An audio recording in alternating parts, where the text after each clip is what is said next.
নমস্কার, দেখছেন talk to Bangla. আমি অভিষেক রয়েছে আপনাদের সাথে। এই মুহূর্তে যে খবর নিয়ে উপস্থিত হয়েছে, 5 রাজ্যে ভোট মিটে গিয়েছে এবং 5 রাজ্যে ভোটের রেজাল্টও চলে এসেছে। কিন্তু তার পরবর্তীতে এই মুহূর্তে দেশের প্রধানমন্ত্রী যে কথাগুলো বললেন সেটা শুনে বেশ খানিকটা অবাকই হতে হয়। তার কারণ সংকট তো এখন আসেনি, সংকট তো এসেছিল ইরান ইসরায়েলের যুদ্ধের সময়। তাহলে এখন এই মুহূর্তে হঠাৎ করে দেশের প্রধানমন্ত্রী বিধিনিষেধ কেন চাপিয়ে দিচ্ছেন?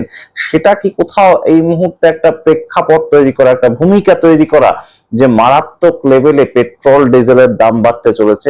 দেশের প্রধানমন্ত্রী এই মুহূর্তে বলছেন যে সম্পূর্ণ লকডাউনের মতন পরিস্থিতি তৈরি করে ফেলতে, যাতে কেউ না কোনো সোনা কেনে, কেউ না খাবার তেল বেশি করে খায়, কেউ না কোথাও বিদেশে পর্যন্ত ঘুরতে যায়। দেশের মানুষকে এগুলো আত্মত্যাগ করতে বলছেন দেশের প্রধানমন্ত্রী নরেন্দ্র মোদী। এবং এই মুহূর্তে যে প্রশ্নটা উঠছে, এই সামগ্রিক বিষয়গুলো নিয়ে সংকট তো 2 মাস আগে থেকে 3 মাস আগে থেকেই শুরু হয়েছিল। তাহলে এতদিন কেন দেশের প্রধানমন্ত্রী সমস্ত কিছুকে উপেক্ষা করে শুধুমাত্র আসামে, শুধুমাত্র তামিলনাড়ুতে, শুধুমাত্র পশ্চিম বাংলা একদম ঘাঁটি গেড়ে সম্পূর্ণভাবে প্রচার করছিলেন? তিনি এ নিয়ে কেন দেশের জনতাকে কিচ্ছু বলেননি? কেন কোনো আঁচ পেতে দেননি? যুদ্ধের প্রভাব এখনো আছে, যুদ্ধের প্রভাব এখনো চলছে এবং মানুষকে সেই প্রভাব ফেস করতে হচ্ছে। কিন্তু কোথাও কি গিয়ে কেন্দ্রীয় সরকার 4 মের জন্য অপেক্ষা করছিল? অর্থাৎ ভোটের আগে এইগুলো যদি বলা হতো তাহলে বিজেপির এগেইনস্টে প্রচারটা চলে যেত। এটাই কি কোথাও গিয়ে বিষয়টা ছিল? এই নিয়ে প্রশ্ন উঠছে। দেশের প্রধানমন্ত্রী কি বলছে আগে আপনারা শুনুন। অবশ্যই গুরুত্বপূর্ণ কিছু তথ্য, আপনারা শেষ অবধি কাইন্ডলি এই ভিডিওটা দেখুন, কারণ অনেক কিছু ইনফরমেশন এই ভিডিওতে আমরা আপনাদেরকে দিতে থাকবো। ऐसे एक बड़ा संकल्प है पेट्रोल डीजल का संयम से इस्तेमाल करना। साथियों, हमें पेट्रोल डीजल का उपयोग कम करना होगा।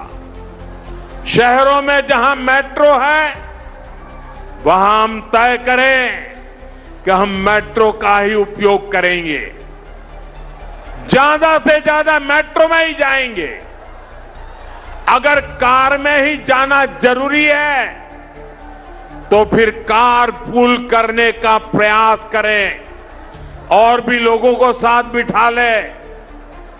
अगर हमें कहीं सामान भेजना हो तो कोशिश करनी है कि वह ज्यादा से ज्यादा रेलवे गुड्स के जो ट्रेन होती है रेलवे की सर्विसेज से भेजे, ताकि इलेक्ट्रिक रेलवे होने के कारण पेट्रोल डीजल की जरूरत नहीं पड़ती है।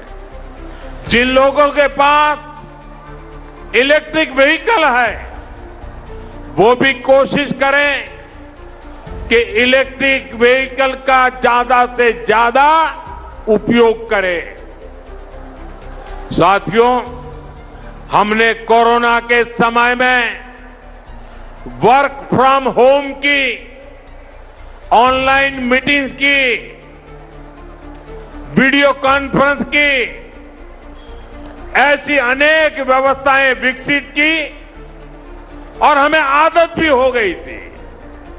आज समय की मांग ऐसी है कि उन व्यवस्थाओं को हम फिर से शुरू करें तो वो देश हित में होगा।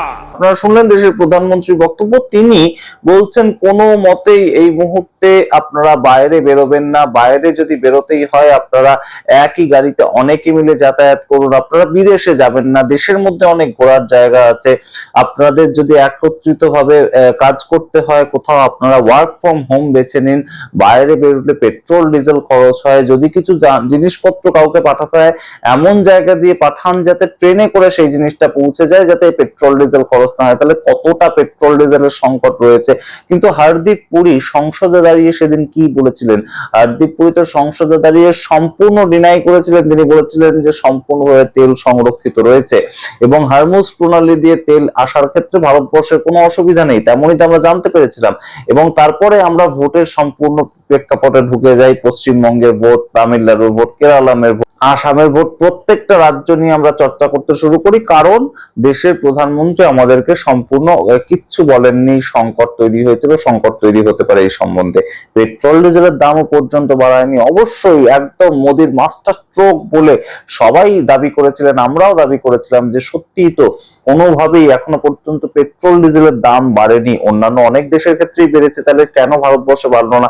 অবশ্যই ভারতবর্ষের সরকারের এটা একটা কৃতিত্ব, কিন্তু এই যা প্রেক্ষাপট এই মুহূর্তে নরেন্দ্র মোদী তৈরি করলেন সেটা তো খুব একটা অশনি সংকেত, এবং এই মুহূর্তে খুব একটা শুভকর বার্তা নয়। তার সঙ্গে দেশের প্রধানমন্ত্রী বলছেন যে এই যে টাকার দাম পড়ে যাচ্ছে এই মুহূর্তে ভারতবর্ষে সমস্ত ধন সেগুলো কিন্তু আমাদের বাইরে চলে যাচ্ছে পেট্রোল কিনতে, সমস্ত টাকা পয়সা আমাদের চলে যাচ্ছে সোনার জিনিসপত্র। আচ্ছা ভাবুন তো, আপনাদের বাড়িতে যদি কারো বিয়ে হয়ে থাকে, এই গত যে কয়েকটা মাস গেল সেগুলোই তো ছিল মূলত বিয়ের সিজন। যে সময়টায় যুদ্ধ হচ্ছিল সেই সময়টাই তো বিয়ের সিজন ছিল, এবং আমরা দেখতে পেয়েছি যে সোনার কিরকম মারাত্মক দাম। এখনো পর্যন্ত সোনার কিরকম মারাত্মক দাম। আগামী একটা বছর যাদের বাড়িতে বিয়ে হবে তারা কেউ সোনা কিনবে না, কারণ দেশভক্তির জন্য এই প্রশ্ন এই মুহূর্তে উঠছে। आजकल जो विदेशों में शादियों का, विदेशों में घूमने का, विदेशों में वैकेशन पर जाने का मिडिल क्लास में कल्चर बढ़ता जा रहा है।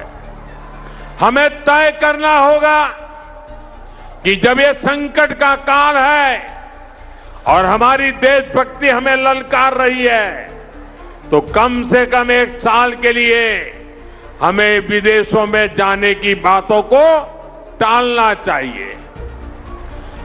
भारत में बहुत सारी जगह है, वहां हम जा सकते हैं।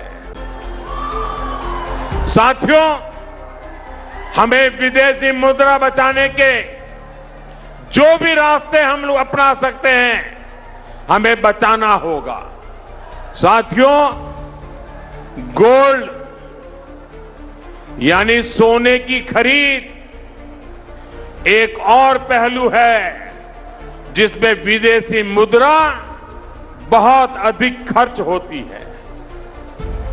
एक जमाना था जब संकट आता था, कोई युद्ध होता था, तो लोग देश हित में सोना दान दे देते थे। आज दान की जरूरत नहीं है, लेकिन देश हित में हमको ये तय करना पड़ेगा कि साल भर तक घर में कोई भी फंक्शन हो, कोई भी कार्यक्रम हो, हम सोने के गहने नहीं खरीदेंगे, सोना नहीं खरीदेंगे।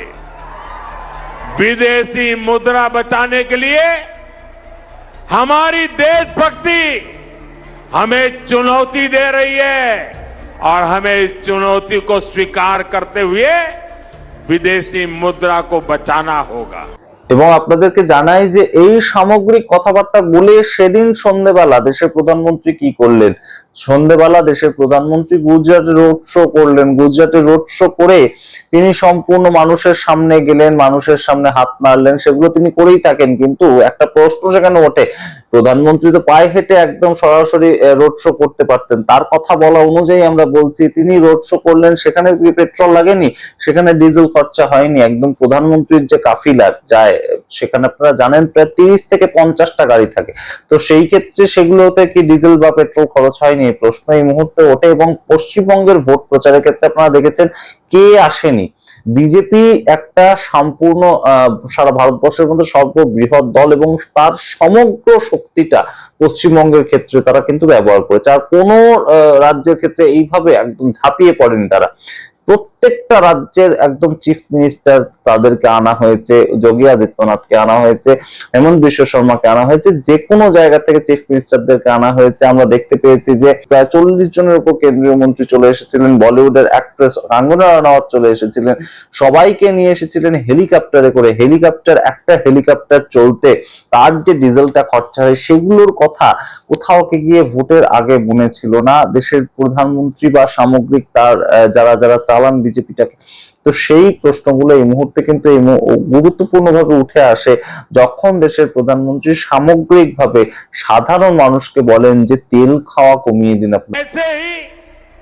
खाने के तेल का भी है। इसके आयात के लिए भी बहुत बड़ी मात्रा में हमें विदेशी मुद्रा खर्च करनी पड़ती है। हर परिवार अगर खाने के तेल में खाने का तेल का जो उपयोग करता है, अगर वो कुछ कमी करे, मैंने बार बार कहा है 10% कम करो। अगर हम तेल खाना कम करें ना, तो भी वो देशभक्ति का बहुत बड़ा काम है। आप देश सेवा में योगदान दे सकते हैं। খাওয়ার তেল যদি কমিয়ে দেন মানুষ, তাহলে কোথায় যাবেন? গ্যাসের অভাবে এখনো পর্যন্ত মানুষ কিন্তু তারা আর কাজে ফিরে যেতে পারেননি। আমরা জানতে পেরেছিলাম গুজরাট থেকে বহু মানুষ রিভার্স পলায়ন করে চলে এসেছে, তারা গ্রামে ফিরেছে, কিন্তু কোনো ধরনের কোনো কাজের আশায় তারা ফেরেনি। তারা গ্রামে ফিরে এসেছে কারণ সেখানে গ্যাস পাচ্ছিল না, কারণ এক একটা গ্যাস সিলিন্ডার সেগুলোর যেভাবে দাম বৃদ্ধি হয়েছে, তারা গ্যাস সেখানে কুলাতে পারছিল না। এবং সেই জায়গা থেকেই এই মুহূর্তে যেভাবে রিভার্স পলায়ন হয়েছে, সেগুলো কিন্তু কোনো মতেই এখনো পর্যন্ত সঠিক জায়গায় যায়নি। ইতিমধ্যে আপনারা জানেন যে 4 মে রেজাল্ট বেরিয়েছে। 4 মে রাত্রিবেলায় আমরা জানতে পেরেছিলাম যে কমার্শিয়াল সিলিন্ডার, তার দাম 2000 থেকে বেড়ে প্রায় 3000 টাকা হয়েছে, কারণ 999 টাকা দাম বেড়েছে। তো সেটা নিয়ে আমরা খবর করেছিলাম। সেই জায়গায় যখন এই মুহূর্তে তেলের দাম, পেট্রোলের দাম, ডিজেলের দাম বাড়তে চলেছে, তাহলে কেন এতদিন ধরে দেশের প্রধানমন্ত্রী জাতির উদ্দেশ্যে ভাষণ দিলেন না? তিনি জাতির উদ্দেশ্যে কখন ভাষণ দিলেন এবং সেখানে ভাষণ দিয়ে কি বললেন? তিনি বললেন পশ্চিমবঙ্গ ভোটের আগে মহিলা সংরক্ষণ বিল আমরা আনতে চেয়েছিলাম, কিন্তু সেটাকে কংগ্রেস এবং তৃণমূল কংগ্রেস এবং সমাজবাদী পার্টি তারা পাশ করাতে দিল না। এই ছিল তার জাতির উদ্দেশ্যে ভাষণ। কিন্তু জাতির উদ্দেশ্যে ভাষণ দিয়ে কেন দেশের প্রধানমন্ত্রী বললেন না যে সামগ্রিকভাবে পেট্রোল ডিজেলের সংকটে দেশ ভুগছে, সেইভাবে দেশকে চলতে হবে, ওয়ার্ক ফ্রম হোম করুন? আপনারা 2 মাস আগে কেন বললেন না? এই প্রশ্ন এই মুহূর্তে তুলেছেন কেসি বেণুগোপাল, কংগ্রেস নেতা, আপনারা জানেন। এবং অবশ্যই এই সামগ্রিক প্রেক্ষাপটটা কিন্তু বেশ খানিকটা চিন্তার ভাঁজ তৈরি করে আম জনতার কপালে। আপনাদের সামনে রাখলাম, আপনারা আপনাদের মতামত কমেন্ট বক্সে কমেন্ট করুন। সোনা কেনা বাদ, খাবার তেল কম খেতে হবে এবং মেট্রো করে যাতায়াত করতে হবে, পেট্রোল ডিজেল কম ব্যবহার করতে হবে, ওয়ার্ক ফ্রম হোম কম করতে হবে, এগুলো সমস্ত দেশভক্তির জন্য করতে হবে। দেশের প্রধানমন্ত্রী তেমনই জানিয়েছেন। আপনাদের সামনে রাখলাম, আপনারা আপনাদের মতামত কমেন্ট বক্সে কমেন্ট করুন। দেখতে থাকুন টক টু বাংলা। অবশ্যই টক টু বাংলা ইউটিউব চ্যানেলকে সাবস্ক্রাইব করতে ভুলবেন না। ধন্যবাদ।